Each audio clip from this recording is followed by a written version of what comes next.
Sinupalpal ni SB19 Stelagero ang mga bashers na patuloy na kumukwestiyon sa kanyang gender at sexual preference. Patuloy pa rin kasi ang mga bashers sa pagkwe-question sa kanyang sexualidad.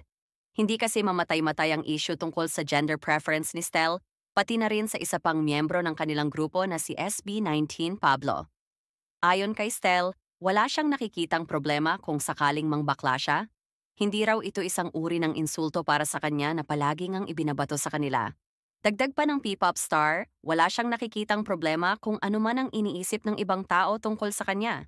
Kasi if ever man na ganun ako, what's the problem? So if ever na ganun ako, anong problema?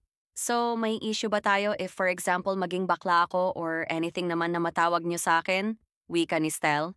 Ipinunto rin niya na pare-parehas lang naman ang mga tao, ano man ang kanilang gender identity.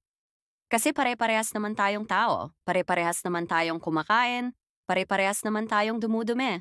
So I don't think meron kang kinalaman sa akin. Paglalahad niya,